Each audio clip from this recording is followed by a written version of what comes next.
Callum, welcome to the Democratizing SEO podcast. How are you doing today?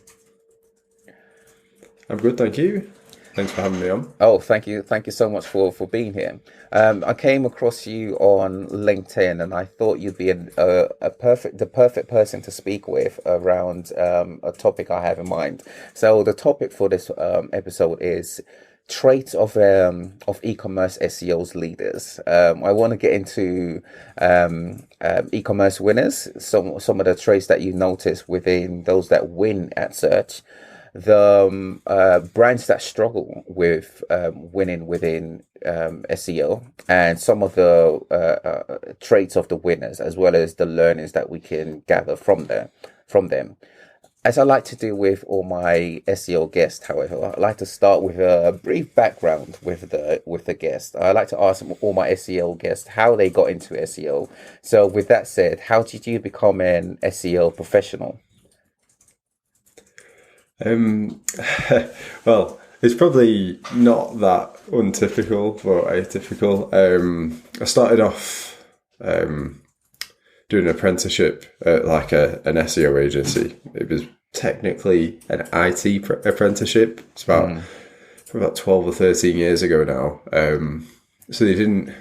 There's no like specific SEO qualifications that were offered by like people running apprenticeships at that time. So I just did one that was like, that sort of course was like how to send emails, how to like create a Word document, that sort of thing, like really basic stuff. But I actually learned a lot at the agency and ended up, for a short time becoming like a full-time employee after I passed my apprenticeship and just like loved SEO basically.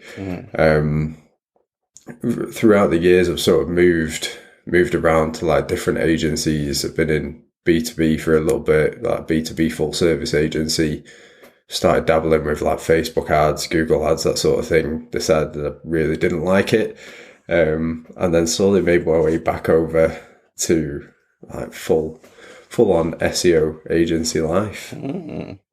What is it about SEO then that made you love it and also come back to it? I feel like it's a deeper. I try not to offend anybody, but from my personal opinion, I think it's a bit of a deeper topic than I found like Google ads to be, and then comparing it to something like Facebook ads, I hated being at the mercy of a platform. Like to a degree, you are with like optimizing for search engines. But with Facebook, there's so many times I just turn the ad account off for like a stupid reason. And at that point, I was like, well, the primary source of revenue for this business I'm working on has become Facebook ads and now it doesn't work. So what else can you do? Start looking towards like other channels. But yeah, I just decided that the amount of effort that you put into that sort of stuff, yeah, it's sometimes not worth it. Yeah, and it can be gone within a moment's notice, can't it?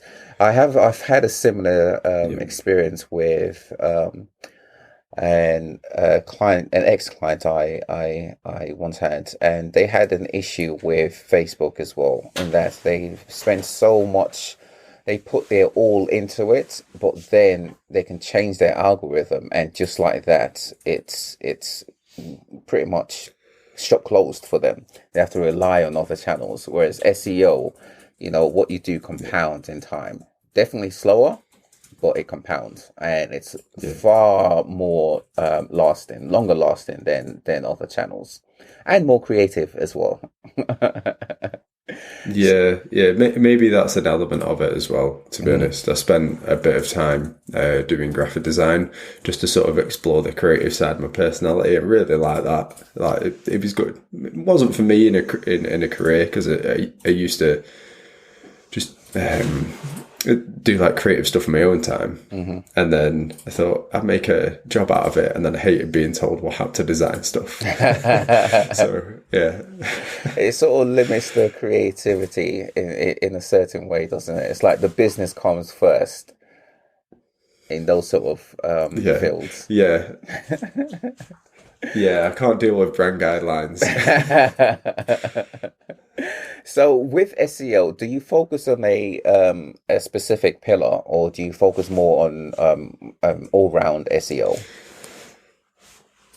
Yeah, I'd say all round, excluding the sort of area where you're getting close to like digital PR. Mm, So I really like technical SEO. I'd say that's probably one of my strengths just because of my interest in it. But like I equally love like content. I love like content marketing, putting together good pieces of content and good strategies, basically. So. mm. Why not digital PR? I have a feeling I know what you'll say around this, but I'm curious. Why not digital PR? Yeah, well, personally, I'm not very good at it. I don't have the personality type to work in that industry. Um, yeah, I It's really don't. it requires a certain type of um, mentality from an SEO, doesn't it? Because that focuses very much on the outreach part of SEO, and Mhm. specifically the outreach. So link building, you have the different areas, but outreach specifically is one that I think is an area out of probably everything within SEO that is best carried out by a digital PR person or an SEO who has the mindset of a digital PR person, i.e., someone who's more outgoing, who likes to Yeah, mingle, so the type of personalities that you find at events, conferences that enjoy those sort of things. Otherwise, it can be such a drag for an SEO, I find. Um, yeah. That's exactly it. That's exactly it. Yeah. Okay, so I notice you focus on as an area within SEO, e-commerce SEO. Mhm. Why e-commerce? Um, I guess it's sort of like natural progression because up until the point of working with Resignal, I'd only done bits of e-commerce, heavily focused on like lead generation in the past, like B2B lead gen. Hmm. Um, and after like trying everything, I guess I just decided this was like the thing I really enjoy.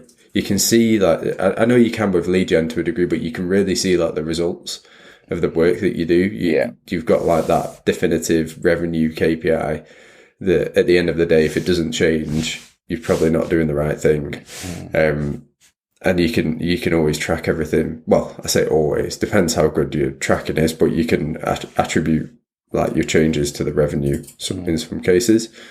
Um, and I'm not too focused on like the subject matter, but more often than not, when you're working with ecom, you work with more interesting things than you would do B2B. Like Yeah. you might, or like service based. It depends on what industries you've worked in, but in my experience, a lot of the B2B and service based stuff I did wasn't something that I'd be using in my everyday life. Mm. So I naturally had to start learning a lot about stuff that was almost useless to me. Um, it might be like a selfish way of looking at it, but I find it a lot easier to learn everything I need to know about running shoes in order to do like the content strategy for ASICs, for example. Yeah. And it's semi-useful knowledge. Mm. And I think it's an area of SEO that's probably like if we were to put it in terms of the lead in verticals, probably e-commerce is the lead in vertical within SEO. And I think it has the widest potential. I remember speaking with SEOs who's optimized sites that have to do with maritime, so within the maritime industry. And if you're doing technical SEO for such a sites, not a problem. But if you're doing keyword research around maritime, you first have to understand the industry, right?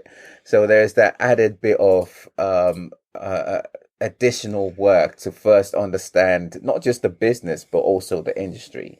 And I remember earlier in my career there was this, if you like, trait where a lot of agencies focused on healthcare, primarily because they had a lot of money. Healthcare has a lot of money to spend within SEO.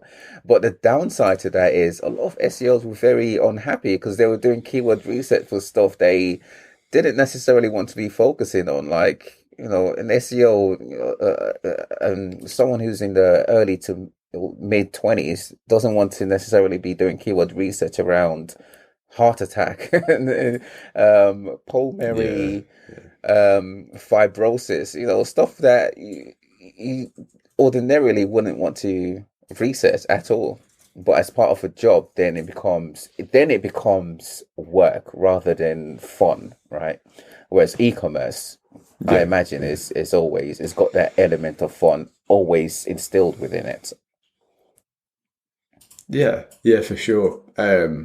Yeah, I don't get me wrong. I absolutely love SEO. That comes before the the subject matter, but it does help. It does help on those like slower weeks, and it helps like learning the subject matter itself. So that like I said, I can just apply my knowledge without having to like do like a load of additional research to learn something. Because it sticks in my brain easier. A lot of the time. Yeah. So with e-commerce winners, if I ask who are the winners within e-commerce SEO, who are the brands that come to mind? Well, it's a hard question to answer that, but off the top of my head, I'd say some of the sites I've looked at recently be in the UK would be like B&Q, like Halfords,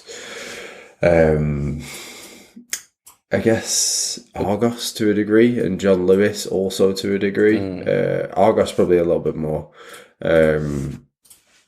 If we're talking like big companies, the ones that seem like they're nailing their content strategy, but there's a couple of that when I was I did some work with Systrix to sort of pick out these winners, if you will, within e-commerce, and there was a few that popped up that were relatively interesting. So like the perfume shop was one of them.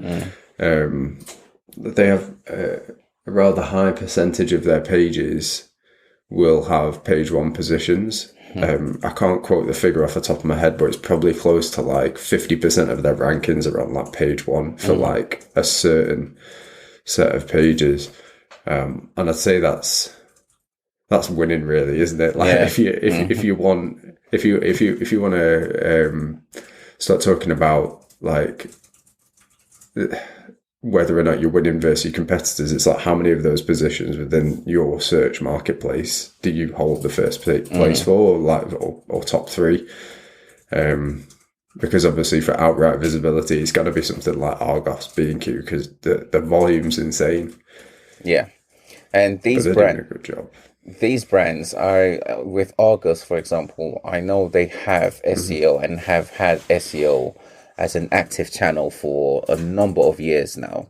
I remember very early when I came across Argos working on their SEO, it was very distinct because their URLs changed, the format of their URLs changed. And that was sort of like the landmark that, okay, they are now actively working on their SEO. From a traits point of view, right? These brands, these big brands, well-known brands who have a retail experience or have a retail background and are now within e-commerce. Why do you think they are winning within SEO versus others who are struggling?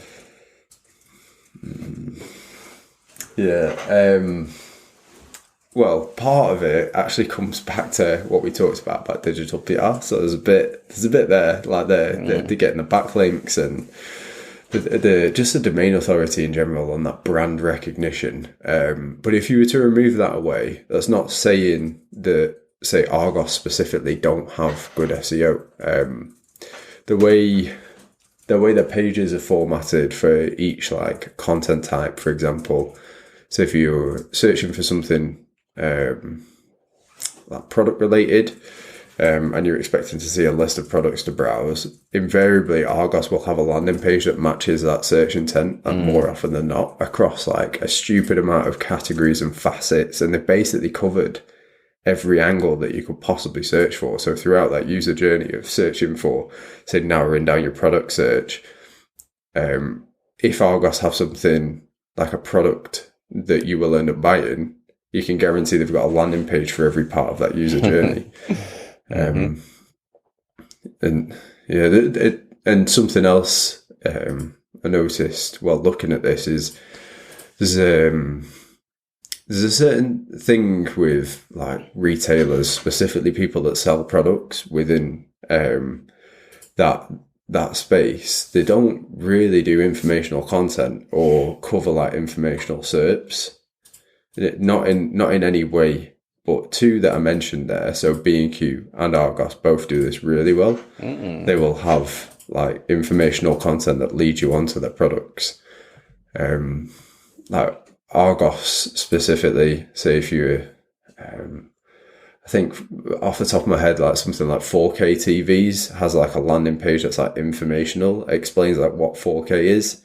Not that people need to know that nowadays, but at some point that will have been like a relevant search term.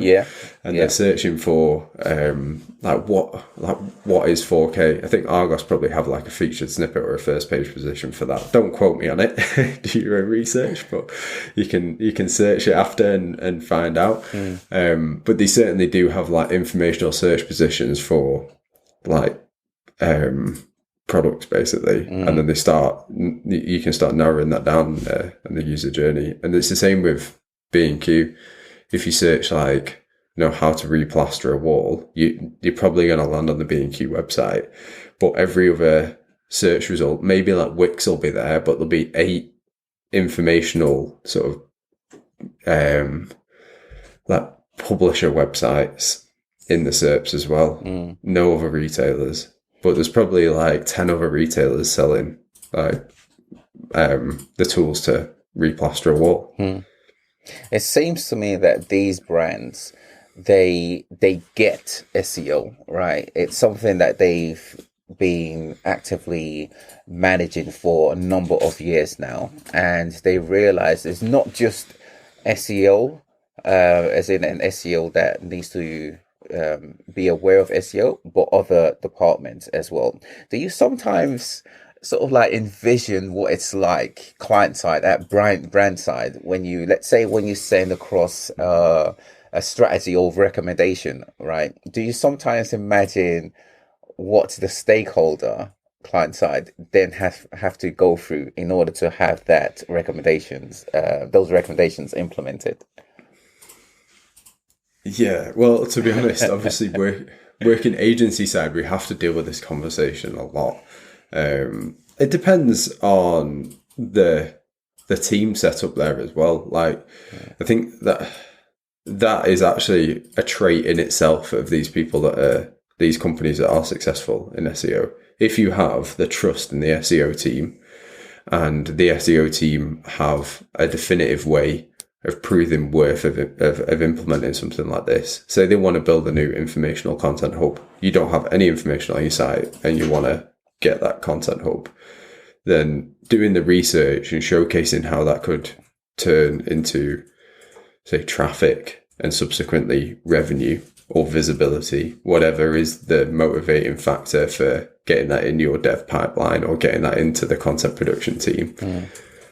You need to have obviously the right relationships and the right message internally. So great ideas can just be left to like just be nothing more than an idea because the message was probably wrong internally. So it's really very likely that inside, say, Argos, there's a great understanding of the value of search, for sure. Let's say a company that is struggling, a brand rather, that's struggling to get to see an increase in visibility. Let's say one of Argos's competitors. Let's pick one, in fact. Let's say Very.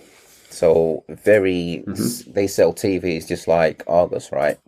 And by the way, I don't know if they're struggling with, I'm just using them as an example, but let's say they are, let's say they are struggling, right? What do you think is different from an internal point of view? I know you're not internal with them, but just from your point of view, from the way you see brands who win versus brands who struggle, what do you think that difference is within their internal teams? I really don't know. It could be it could be a plethora of things, right? Could be really, yeah. I could be really cheeky here and just say a good agency, like Resignal. But what's likely happening in some cases is just as something that's a higher priority. Like it doesn't mean they don't want to do it. Or like can't do it. It's just a case of like, let's prioritize something else. I think there's something with companies going through like constant states of migration for like one part of the website or another that puts like I'd imagine that it's not a case of like a large company like that definitely knows like that they can have growth in these areas. They must know the market shares that are available. So it's not hard to nowadays reach out to people that know how to capitalize on that market share. Again, coming to like the consultant sort of agency side of things, reaching out to like people like us, basically. From your point of view, let's say you, again, with the recommendation and SEO recommendation, you provide it to your stakeholder. What is the ideal path from that point, from the stakeholder receiving that recommendation? I reckon the ideal path would be for us, obviously, the path of least resistance would be us not getting involved again unless they desperately needed something. But that's never the case. We always offer, I guess we call it hand holding, but it's really just like being a supporting party throughout that, because we want to make sure that the stakeholder fully understands what we're requesting to the point where they're almost like requesting it as well into their team, or into their who they believe in it just as much as we do, basically. And then they would then go ahead and speak to whoever they need to get that implemented. And then, if required, that other person would, or other group of people would come into the conversation briefly. Maybe we just have a call, answer any questions that sit outside of our stakeholders sort of group, and get it solved. I can't say we've had, like, in my experience, I've had like a bunch of issues with this. I think I quickly understood the working agency side means you have to already like pre-justify and understand that you're going to get these questions, like, why should I do this, beforehand. So you need to make the case for it and understand what the client objectives is. And if what you're requesting doesn't map to their objectives, why are you requesting it in the first place?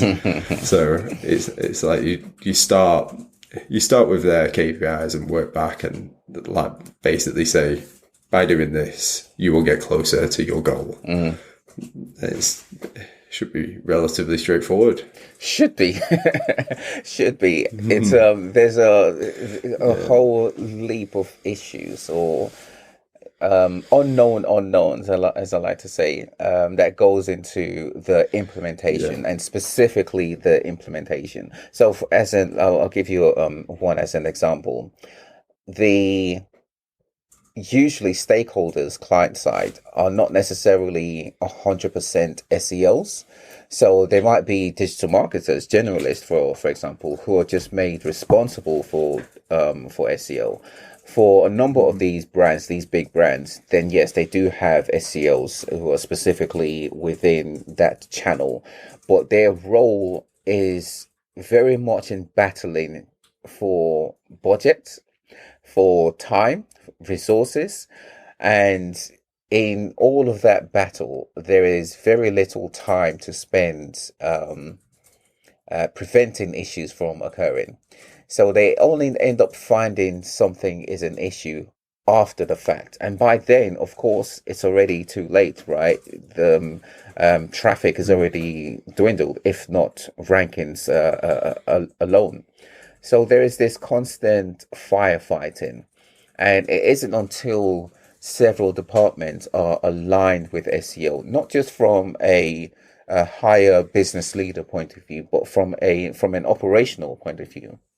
It isn't until several departments relating to SEO, departments that have the ability to impact the SEO performance, it isn't until they're all aligned and supporting SEO that you then see a streamlined way of having recommendations implemented.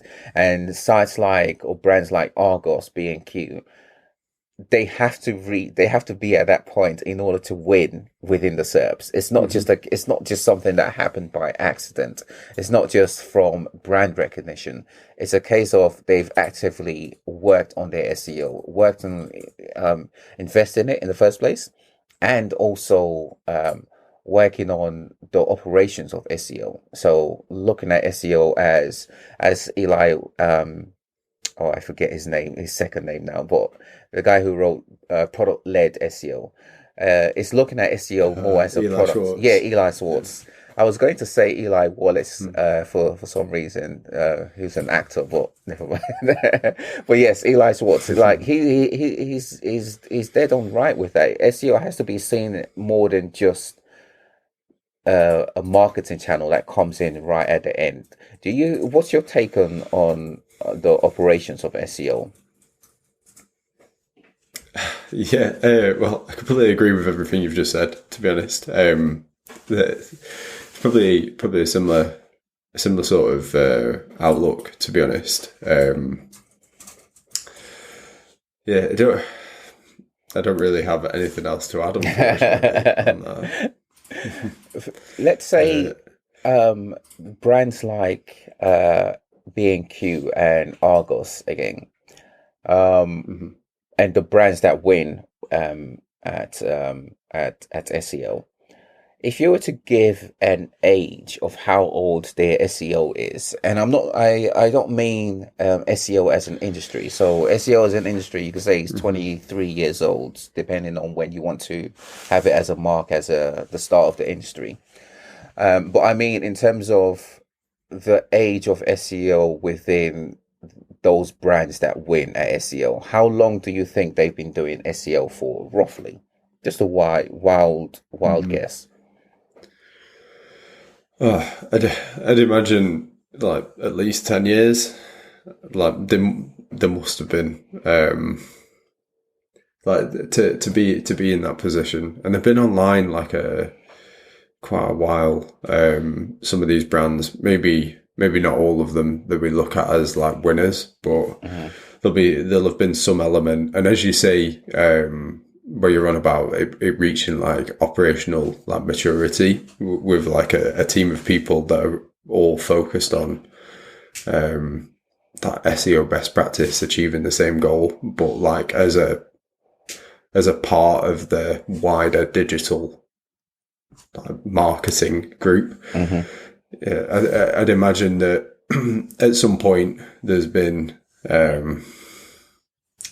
almost like a greater understanding of SEO added into those digital marketing teams. So it's gone from like, let's post on social 5 days a week to this is our content strategy. This is how it maps with our PPC strategy. And then this is how we show up on social as well, and how it all pulls together.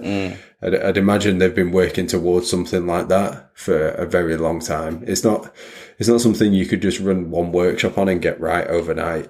It's something that takes a lot of time to to reach. And then when you're in this like well-oiled machine state, you can start doing things like content testing and like A/B testing for specifically just for SEO, and figuring out really how to fine tune that and cut out all of the stuff that isn't operationally efficient for the digital marketing team or SEO team. So these brands winning at SEO, they've been doing SEO for a decade, let's say. Does it mean there is no scope, no chance of a new brand to win at SEO? So let's say a head of e-commerce is listening. Is this a case of it will take them 10 years to achieve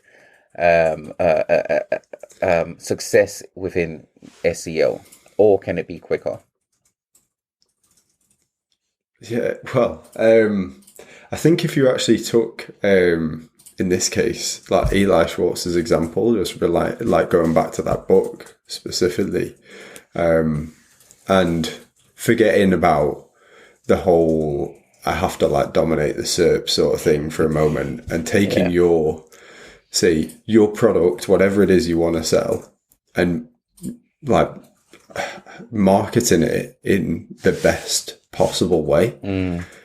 And I'm not saying it's a case of like just building something great and everyone will start using it, but if you create some fantastic content and it's a really useful product or really useful selection of products, you have something unique about the business, then you're going to generate most of the angles of what makes up a good SEO strategy. So you have like your quality content. You will very likely generate some backlinks from that if you were getting exposure through other means. So if you're a new brand with something interesting about you, and then I'm assuming you'd be using a modern platform if you were starting from scratch. So technical SEO should be okay. Yeah, so you wouldn't have any weird legacy issues. Oh, those legacy issues. It's funny you mentioned that, because I'm sure you've come across several of them. I've worked for a number of e-commerce brands, and let me just say a number of technical issues are down to them having legacy CMSs that they haven't worked on, haven't updated in probably the best part of a decade. And things that, CMSs like WordPress, Wix, we would take for granted as they're just very simple to achieve, are very painstakingly difficult for a number of these big brands. So they've had to go through all of that difficulty. And actually, you mentioned earlier them seeming to always be on a migration mission. This is why. It's because of their legacy CMSs. It's looking at it from a legacy CMS point of view. That's just one aspect of it. Another aspect is legacy, let's say, mindset of SEO, right? And I think we SEOs are in some ways responsible for the way people think of SEO. So let's say a head of e-commerce, for example, they may have this impression or this narrative that SEO is all about links, keywords, rankings, right? And they may pretty much just view SEO that way. And that's because of us SEOs, because of what we put out to them. They've gathered this information from us. What are some of the shall we say, newer ways of thinking of SEO that a head of e-commerce should bear in mind? Just anything that comes to mind. Yeah, I'd say the most important thing is forgetting about all of that stuff. Yeah. And starting with, you see this all the time, and it is like very repetitive, but it boils down to just having that understanding your customer and creating an experience that is perfect for them. So whether that's the best content or solving their problems with whatever offer you are providing, it needs to be easily understood. You can't provide a service, for example, or provide a product that somebody that is a perfect customer for you can't look at it and instantly know what it is you're trying to solve for them or sell to them. It really does come down to just providing a great content experience. There's stuff that goes into that, obviously, like the technical elements have to be there, but by winning at technical SEO, you're not necessarily gonna, like, it doesn't make up for having bad content, basically. Yeah. So yeah, and you don't need to use like SEMrush or Ahrefs or like a search tool to start off this process. You can just use people that know the customers, or like your customers themselves or potential customers. Yeah.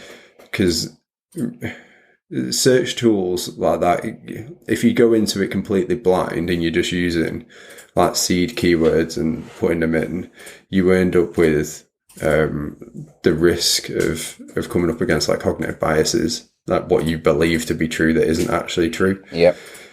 But by speaking to people that are actually potentially buying the stuff that you're selling, they will tell you more often than not like what you need to be talking about. Like, say if you're talking about informational content, like just ask them what questions do you search for? Like, what are you actually searching for? Say if you want to, like, I don't know, say if you redecorate your house, what sort of stuff are you putting into Google? Like, you can figure it out that way. Like, what do you need help with? Yeah, totally agree. It's I always say within e-commerce, customer service as well as a sales department, assuming it's a different department to marketing, are rich sources for research, specifically keyword research, because within customer service, you can speak with existing customers. The problems existing customers have are the problems targeted or prospect customers will have, right? So you can gather content ideas that way, or product ideas that way, in fact. Same thing with sales teams, sales departments. They, in fact, a lot of the sales departments that I know of, they have their own set of research. So it boggles my mind why some brands are not necessarily there yet in terms of actually using their internal data to support SEO. It goes back to this thinking of SEO being a very siloed channel, and it's something that people sort of like add in just before a site launches, which is a very I want to say uninvolved, backwards. I don't want to offend someone, but it's not the latest way of thinking about SEO. Let's just put it that way. No, you're right. You're absolutely right.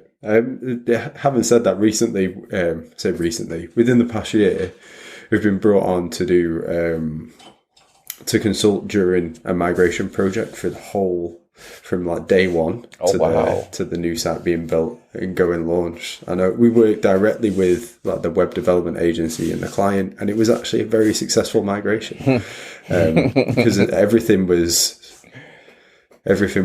solved before it was a problem, if you will. Yeah. So we had access to the dev site, multiple different iterations, and then it's the way it should be done, rather than it being like, okay, we've got this site in stage and it's going live next week. You've got like SEO it 3 days to get the stuff over. Yeah, exactly. Yeah, exactly. All of the pages have got the same title tag on or something like that. Yeah, those common mistakes. They're very easy to avoid.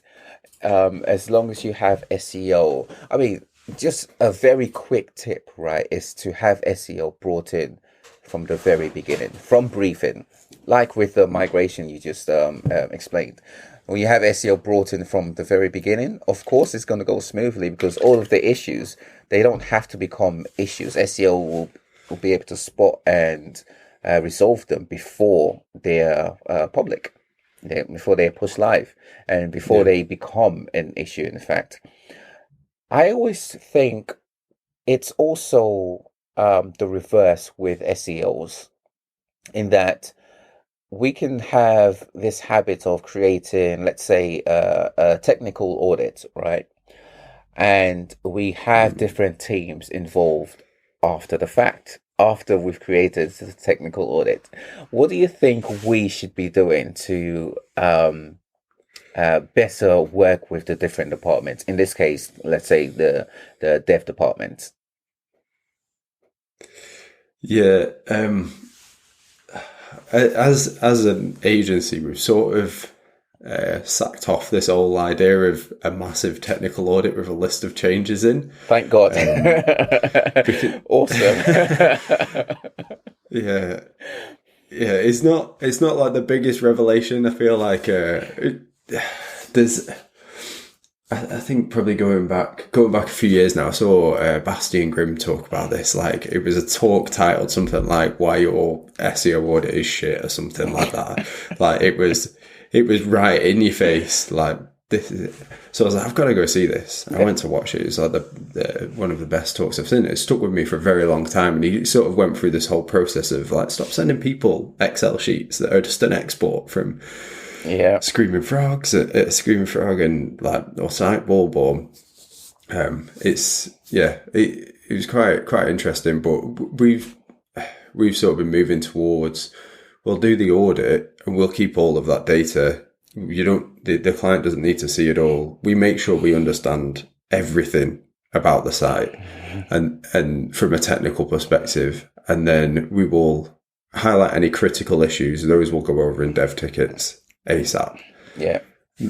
Like a dev ticket in the format that the client is happy to receive the dev ticket in, not in one that we necessarily just make up. Yeah. And then everything else that we see as like a growth opportunity within technical will be, we work out like effort impact matrix. What is the highest impact for the lowest effort?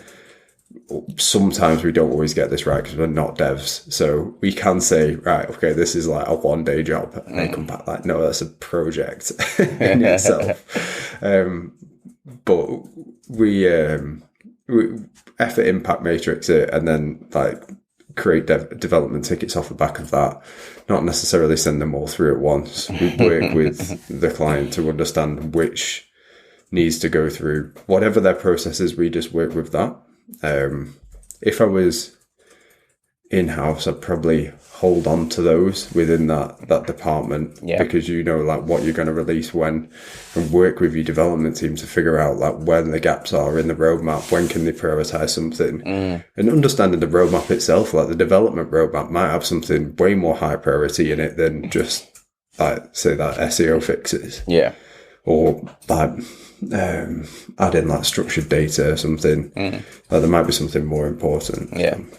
I'm so happy to hear more and more agencies ditching the old way of carrying out technical audits, SEO audits, because I find that a lot of the times it's SEOs showing how great they are at SEO, sort of like stroking their ego.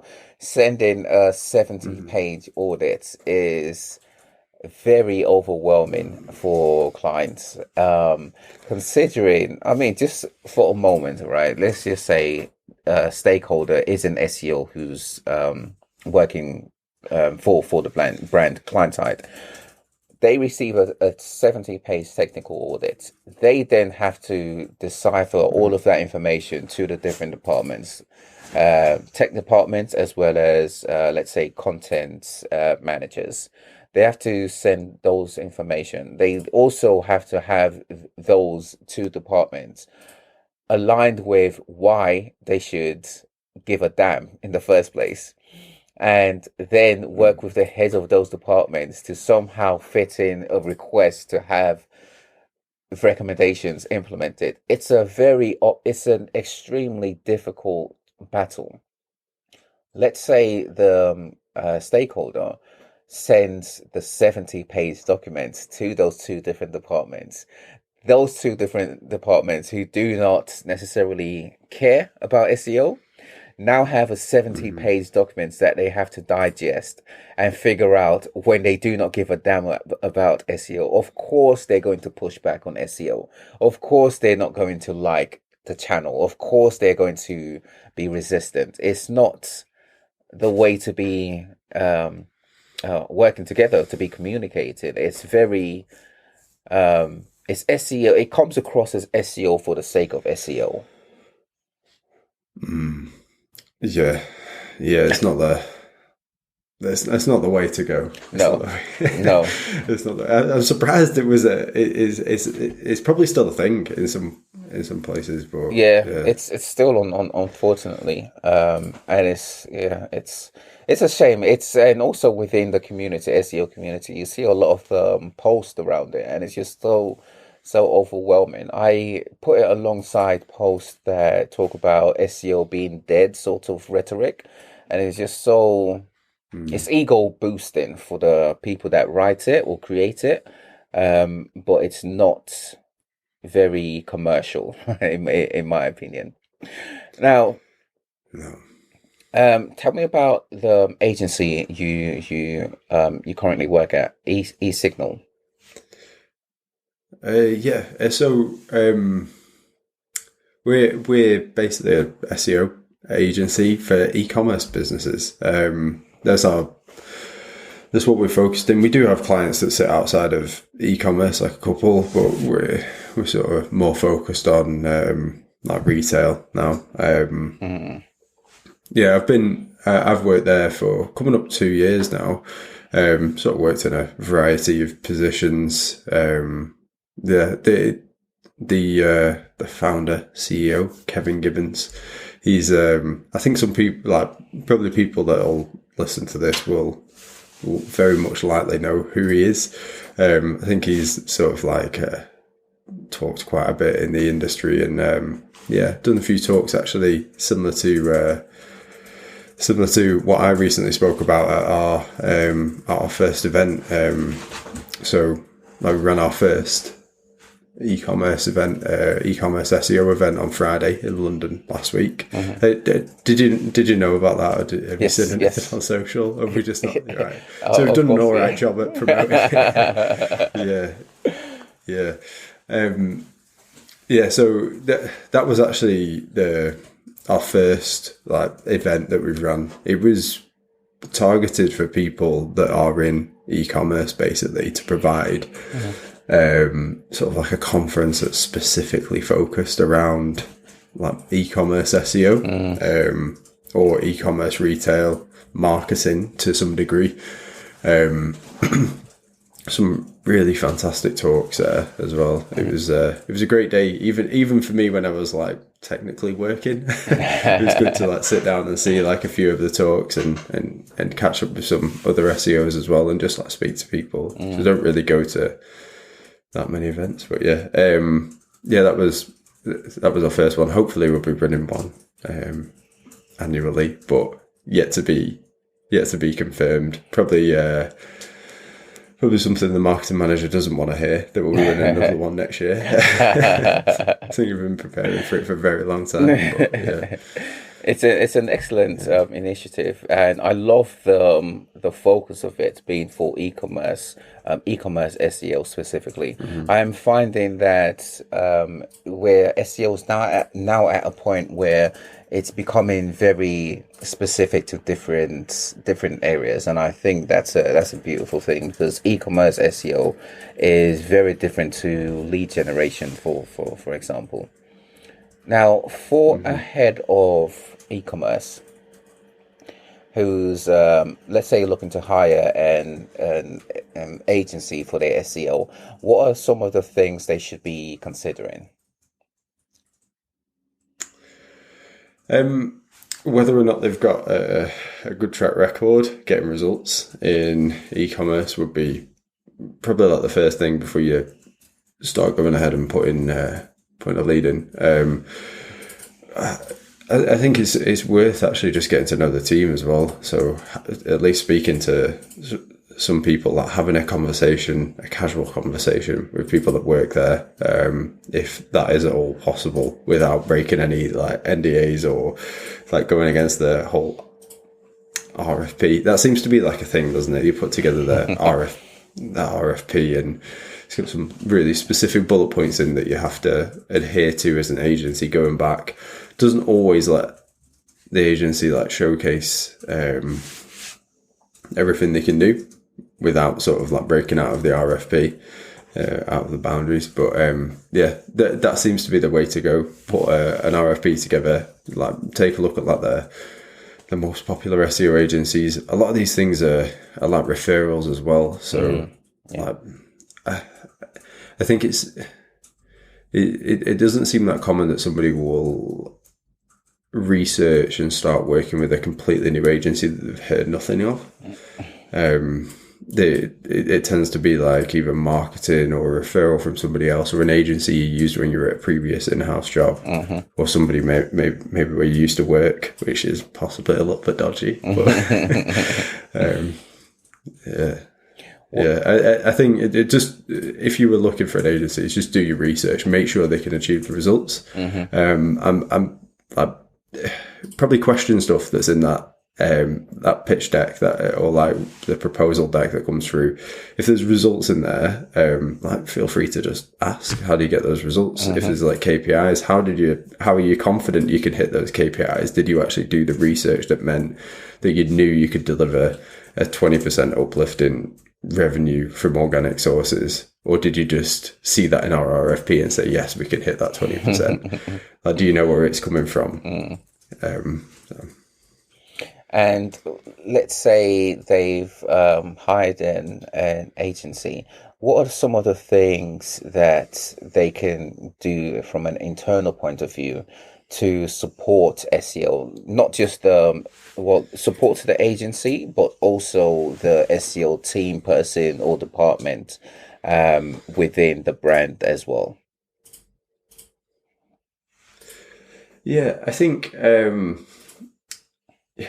it would be important at that point, if you're bringing an agency on, to discuss any potential roadblocks with the agency and try and remove them to a degree. Like if there was going to be a content strategy in say whatever the agreement that you're working on with the agency, just make sure that you either have content production, like availability on that within your team. It's not being taken up by another department or not being focused on, say, something else.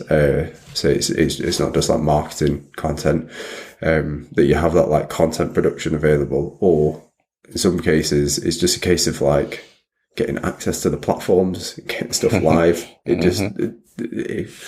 Making sure that usually we work in, speaking from like my experience specifically, we put together a strategy that will last like 12 months usually, maybe sometimes longer, but along that will be like implementation points, like this is where this gets put on the site, unless there's something that blows up and it needs fixing like overnight, or like this is where this content goes, but fitting that into your overall like marketing roadmap. And making sure, because it's pointless sort of paying for this work from this group of specialists and then not actually getting it on the site at the end. So I think that the biggest thing is just making sure that the roadblocks are done. I think that's it really. Obviously, if you don't want to put stuff on the site because you don't trust them, or you think that they're making not the right recommendations, then push back on them. But probably should have take a look at like the RFP process or the onboarding process to start off with. Yeah, remove roadblocks. That's very important for SEO success. And I think what you mentioned right there, ensuring that SEO is incorporated within the overall marketing plan, is a key way of ensuring that other departments, non-SEOs, are more aware of SEO and in a timely manner as well. Yeah, I think the more we spread the awareness of SEO outside of SEOs, the better off it'll be for brands, especially because these big brands, they tend to have um leadership that doesn't necessarily have an SEO background. So they don't necessarily get SEO and think once they invest in it, it can just be something they forget about, which is not the case. Yeah. Yep. Callum, thank you so much for your time. Now we're still in the first quarter of the year. I know you just recently presented at the your event on Friday, the your e-commerce event. How was that, by the way? By the way, how did you find that? Yeah, it was my first public speaking event, so first time I've ever done it. Worked in SEO like a fairly long time, managed to avoid it this far, just from like fear. But yeah, it was all right. I can't say I'll rush to do it again. It's the feeling before getting up in front of all of those people was not something I want to experience anytime soon again. But it was good though. What are you looking forward to this year for the rest of the year? I really don't know what it's going to bring so far. The start of the year's been very busy. I'm actually sort of had a bit of a change of roles at Resignal recently. It's put me in a position where I can focus a lot on sort of like a smaller number of clients and the delivery of that work. And like, I'm just I guess in my immediate future, looking forward to just doing that work, doing some SEO. Yeah. As long as we don't have a repeat or go back to the days of 2020, I'm sure we'll be a-okay. Hopefully those pandemic days are behind us for good. Yeah. Having said that as well, like I hope the a sort of demand for ecom like doesn't drop anymore. Having said that, like that would be like my wish for the year. But it's not something you can control. No. It's just a lot. It's a lot more stable for us, obviously. Yeah. Callum, thank you so much for your time today. Where can people find you online? I do have Twitter. I don't really use it, but I'm trying to be better and post more on there. So you can find me at Callum Lockwood. So first two letters of my first name, surname, and then the letter Y at the end. So yeah, that would probably be the best place. Awesome. I'll have the link in the description so people can get in touch. Brilliant. Thanks a lot, Callum. Have a brilliant day, and we'll catch up again soon. Perfect. Thank you. Cheers. Bye now.